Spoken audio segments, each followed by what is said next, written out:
जय माता दी। दोस्तों आज बात करेंगे हम सावन की। सावन का महीना बहुत पवित्र महीना है। शंकर भगवान का महीना है ये। हर जगह जय भोले की जय जयकार होती है। कांवड़िए जल लेने के लिए जाते हैं, वापस लेकर जल आते हैं। बहुत मेहनत करते हैं बेचारे। मतलब उनकी श्रद्धा देखिए आप, पैदल चलते हैं, नंगे पैर चलते हैं। और कितने मैंने कांवड़ियों को देखा है कि बहुत सारा वजन गंगा जल वहाँ से लाते हैं अपने उस पे कंधों पे, और उसको ज़मीन पे नहीं टिकाना होता। मतलब बहुत ही इतनी श्रद्धा होती है कांवड़ियों में, इसका कोई हद नहीं है। और शिव जी इन बातों से बहुत प्रसन्न होते हैं। तो सावन का महीने की बात मैं करूँ तो सावन के महीने में मतलब हम इसी महीने सावन के महीने में ऐसा क्यों किया जाता है? क्या ऐसा स्पेशल है कि भई लोग सावन पे पूरे साल जल नहीं चढ़ाते, लेकिन सावन के सोमवार हों तो ज़रूर जल चढ़ाने के लिए जाते हैं। तो ऐसा क्या ख़ास है भई? पहले तो हमें ये पता करना पड़ेगा ख़ास क्या है? फिर मैं आपको बताऊँगा कि हमें सावन के महीने में क्या करना चाहिए, क्या चीज़ चढ़ानी चाहिए, क्या ऐसे चीज़ें हैं जिससे भोले बाबा, शंकर भगवान प्रसन्न होते हैं, है ना? तो ये कुछ चीज़ें हैं मैं आपको जो आगे बताने वाला हूँ। अब सबसे पहले बात करते हैं कि सावन में ही जल क्यों चढ़ाया जाता है? देखिए, ये आपने कथा तो सुनी होगी कि जब समुद्र मंथन हुआ था, तो उसमें बहुत सारी चीज़ें निकली थीं, बहुत बहुमूल्य हीरे जवाहरात, बहुत सारी लक्ष्मी जी भी निकली थीं। और जो उसको मंथन किया गया था, वो शेषनाग को लपेट कर तब मंथन किया था। मतलब जैसे कि लस्सी को चलाते हैं ना, इस तरह उसको बेल कर उसमें से चीज़ें निकाली आती हैं। तो उसमें से जो जब ये ऐसा हुआ तो उसमें से जब देखा अच्छी चीज़ें निकलेंगी तो बुरी चीज़ें भी वहीं से ही निकलेंगी। अब बात ये है कि अच्छी चीज़ें तो सबने ले ली, देवताओं ने भी ले ली, राक्षसों ने भी ले ली, लेकिन जो बुरी चीज़ निकली वो थी ज़हर, विष। और वो विष भी इतना तगड़ा विष था कि एक बूँद अगर धरती पे उसकी पड़ जाए तो धरती पूरी नष्ट हो सकती थी। इतना ज़बरदस्त ज़हर था उस विष के अंदर। अब उस विष को कौन ग्रहण करेगा, इसके बारे में ना देवता आगे आए, ना राक्षस आ गए। सब वही सबको था कि पीते हमारा काम हो जाना। तो फिर लेकिन अब पृथ्वी को, सृष्टि को बचाना था, तो भगवान शंकर आए फिर। भगवान शंकर ने विष को पिया, विष को पीने लगे तो पार्वती जी उनको लगा भाई ये तो गड़बड़ हो जाएगी अगर शंकर जी की बॉडी में विष चला गया तो, क्योंकि विष बहुत ही खतरनाक था वो। तो शंकर जी का विष रोकने के लिए पार्वती जी ने अपना हाथ, दायाँ हाथ शिव जी के गले पे लगा दिया, जिससे कि वो विष उनके गले से नीचे ना उतरे। और ये सारा खेल इसी सावन के महीने में ही हुआ। तो ये जब ऐसे रोक दिया तो जो ज़हर का असर नीचे तक नहीं गया, और जो असर है वो शिव जी के गले तक ही रह गया। तभी हमारा नीलकंठ भगवान, शंकर भगवान तभी पड़ा था, क्योंकि उनका गला जो है बिल्कुल नीला हो गया था विष के कारण। अब शिव जी ने जब विष पी लिया तो कोई भी विष पिएगा भाई तो उसकी बेशक वो बॉडी कैसी लगी, उसकी हालत तो खराब हो गई। तो उस विष के ताप को कम करने के लिए ही सभी देवताओं ने जल चढ़ाना शुरू करा, बेलपत्र चढ़ाना शुरू करे। ऐसी चीज़ें शंकर जी को खिलाई-पिलाई कि जिससे उनका जो विष का असर है वो ख़त्म हो। पर उस विष का असर ख़त्म तो नहीं हुआ लेकिन कम हो गया। तो तभी से ये चलता आ रहा है कि सावन के महीने में शिव जी को जल चढ़ाया जाता है, दूध चढ़ाया जाता है, बहुत सारी चीज़ें जो कि विष का काट करती हैं। जैसे भांग, धतूरा, मतलब नशे ही नशे को काटता है। विष नशा ही एक तरह से वो भी। तो बहुत जो किसी भी चीज़ को नशे को ज़्यादा क्वांटिटी में लो जहर बन जाएगा। तो उसकी काट के भांग, धतूरा, बेलपत्र बहुत प्रिय होते हैं शिव जी को, जो विष हमारे इस विष की ठंडक को ठंडा करते हैं, इसकी जलन को ठंडा करते हैं।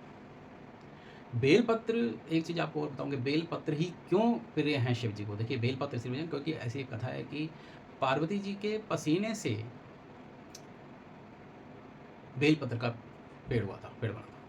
इसलिए ये शिव जी को बहुत प्रिय है।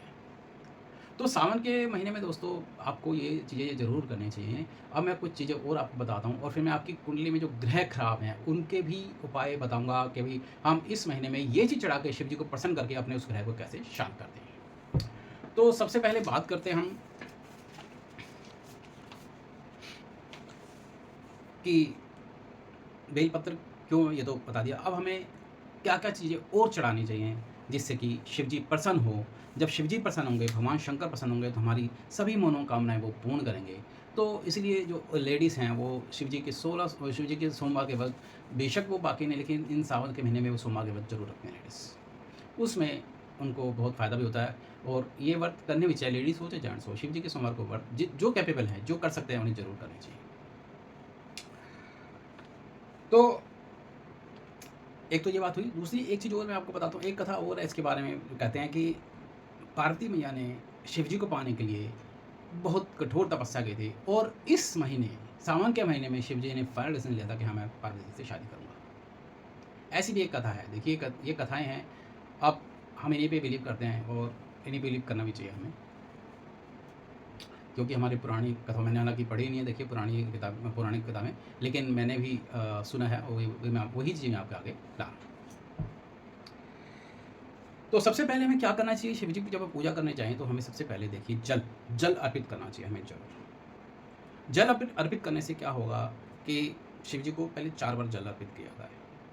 उसके बाद हमें पंचामृत जो हम बनाते हैं, पंचामृत कैसे बनता है? दूध, दही, घी, शहद और चीनी से। इन पाँचों को मिलाकर एक पंचामृत से बनता है, तो वो हम शिव जी को अर्पण करते हैं, जिससे, क्योंकि सारी चीज़ें हैं ना, ये विष, इस मतलब मेन मकसद होता है हमारा कि शिव जी के विष को ठंडक देना। और देखिए, जब कोई आदमी परेशान होता है, उसको तुम उस चीज़ की दवा दे दो, तो वो आपको आशीष देगा, है ना? या जो भी उसके पास गिफ्ट होगा वो देगा, या जो आपकी प्रॉब्लम है वो सोल्व करेगा। तो इसलिए हमें ये चीज़ें इस चढ़ाने से शिव जी हैं प्रसन्न होते हैं हमसे। तो इन चीज़ों को चढ़ाना चाहिए। और क्या चीज़ हमें करनी चाहिए? और भी बहुत सारी चीज़ें, जैसे कि गंगा जल है, दूध है, दही है, घी है, बेल पत्र हैं, शमी पत्र हैं, शमी जो शनि का पौधा है, शमी पत्र हैं, ये शिव जी को चढ़ाते हैं। धतूरा, भांग, चंदन, भस्म, चावल लेकिन टूटे ना हो, अक्षत जिसे बोलते हैं, और फूल, सफ़ेद फूल जो शिव जी को होते हैं, क्योंकि उनके सर पे चंद्रमा शोभित है ना? तो हाँ, एक चंद्रमा शोभित है। देखिए, चंद्रमा की भी कहानी यहाँ पर है। जो चंद्रमा लगा हुआ है वो भी शिव जी को ठंडक देता है। इसलिए चंद्रमा को शिव जी ने जब चंद्रमा बहुत परेशान था, इसकी भी एक स्टोरी है, आपके कभी मौका मिलेगा बताऊँगा। तो शिव जी ने उसको अपने माथे पे जगह दी थी, चलो तुम यहाँ पर आ जाओ, यहाँ बैठो मेरे पास।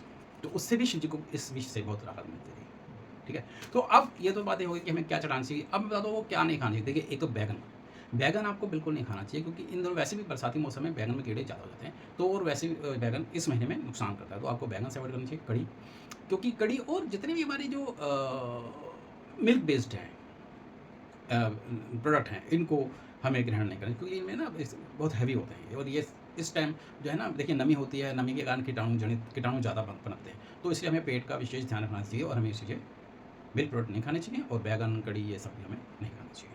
अब मैं आपको बताता हूँ कि हमें कुंडली के हिसाब से, अगर कोई आपका ग्रह खराब है तो हमें उसमें क्या करना चाहिए, ऐसी क्या चीज़ चढ़ाएँ कि जैसे कि हमारा वो ग्रह शांत हो। तो शुरुआत करते हैं हम सूर्य से। अगर आपकी कुंडली में सूर्य खराब है तो आप भगवान शंकर को गुड़ चढ़ाइए, तांबा चढ़ाइए, है ना? ये चढ़ाएँगे तो शिव जी प्रसन्न होंगे और आप उस ग्रह की जो बुरी शक्तियों को उसको कम करेंगे। चंद्रमा अगर आपकी कुंडली में खराब है, मानसिक परेशानी आपको ज़्यादा हो रही है, दिक्कत ज़्यादा हो रही है ना? या आपकी मदर की तबीयत ज़्यादा खराब रहती है, तो आप चंद्रमा की चीज़ें शिव जी को चढ़ाएँ, जैसे कि चावल चढ़ाएँ, दूध चढ़ाएँ, ये शिव जी को अर्पित करें। अगर आपकी कुंडली में मंगल खराब है, मंगल खराब कब होगा? आपको गुस्सा ज़्यादा आता होगा एकदम, है ना? एग्रेसिव बड़ी जल्दी होते होंगे, तुरंत मिजाज होंगे एकदम, मतलब मुँह पे गालियाँ आपके लगी होंगी, तो ये मंगल खराब की निशानी, मंगल बद की निशानी। तो मंगल को शांत करने के लिए हमें क्या करना चाहिए? हमें गन्ने का रस भी चढ़ाना चाहिए। गन्ने का रस मीठा भी होता है। और एक और रीज़न है, मैं आपको बता दूँ गन्ने का रस चढ़ाने के लिए। गन्ने का रस जो है ना, देखिए आपकी धन संपदा को भी बढ़ाएगा, जब आप गन्ने का रस शिव जी पे अर्पित करेंगे।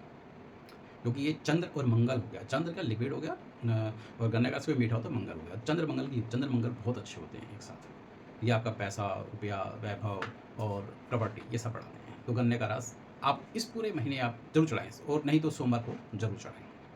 बुधवार, अगर आपकी कुंडली का बुध ग्रह खराब है, आपकी बहनों से आपकी नहीं पड़ती, या आपकी नसें नाड़ियों में कोई दिक्कत है, या आपको मानसिक परेशानी है, बुध भी मानसिक परेशानी देता है, चंद्रमा भी मानसिक परेशानी देता है।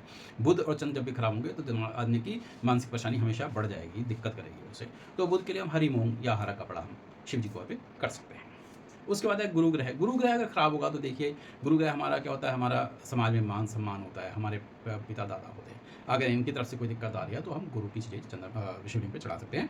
हमें चने की दाल या कोई पीला कपड़ा, ये हम शिव जी पे चढ़ा सकते हैं। शुक्र खराब है, शुक्र हमारी लग्जरी हमारी खराब हो रही है, हमें या लग्जरी लाइफ नहीं मिल पा रही है हमें, या हमारी वाइफ की तबीयत, शुक्र वाइफ भी होता है, वाइफ की तबीयत खराब होती है, या हमारी गर्लफ्रेंड से हमारी बार लड़ाई रहती है ना? तो उस केस के लिए हम शुक्र की चीज़ चढ़ा सकते हैं, जैसे कि दही।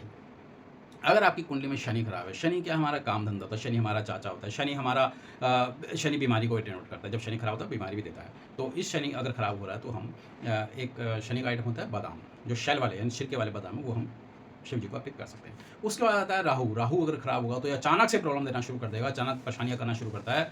तो इसका मतलब राहु हमारा ससुराल भी होता है, ससुर भी होता है। अगर इनको प्रॉब्लम होगी तो हमें राहु की उपाय करनी चाहिए, मतलब राहु की चीज़ें शिव जी को अर्पित करनी, जैसे कि जौ हो गया, राई हो गई, ये सब हमें शिव जी को अर्पित करना चाहिए।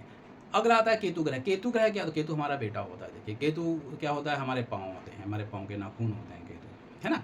और केतु क्या होता है, भटकाव, हमें हमारे दिमाग में मन में भटकाव चल रहा होता है, तो ये केतु की निशानी होती है। तो ये अगर केतु आपको प्रॉब्लम कर रहा है तो केतु किसी होता है केला, केतु संतान के होता है, बता चुका आपको। तो केला जो आप शिव जी को अर्पित करिए पूरे सावन के महीने। तो इन ग्रहों की चीज़ों की अगर अर्पित करते हैं तो इनसे आपको बहुत फ़ायदा मिलने वाला है। आप इन चीज़ों को आप करो तो छोटे-छोटे उपाय हैं, ये कीजिए आप जो मैंने सावधानी बताई। और हाँ, एक और चीज़, ओम नमः शिवाय का आप जितने भी कैपेबल हो आप, वो आप ज़रूर करें। ओम नमः शिवाय बहुत छोटा-सा मंत्र है। जब भी आपको मिले 5 मिनट का, 5 7 मिनट का, 2 मिनट का, आप श्रद्धा भाव से बस ध्यान रखिए महाकाल का और अपना नाम लीजिए महाकाल का, और ओम नमः शिवाय करते रहिए। तो ये सब उपाय आप करिए, देखिए आपको ज़रूर फ़ायदा होगा। ये वीडियो मैंने बहुत दिन बाद बनाई है, टाइम नहीं मिल पा रहा था, लेकिन कोशिश करूँगा आगे रेगुलर आपको वीडियो देता रहूँ। तो आप इन उपायों को करिए और इन उपायों से लाभ लीजिए। अभी के लिए इतना ही, आगे फिर मिलेंगे किसी और नए टॉपिक पर, तब तक के लिए धन्यवाद। जय माता दी।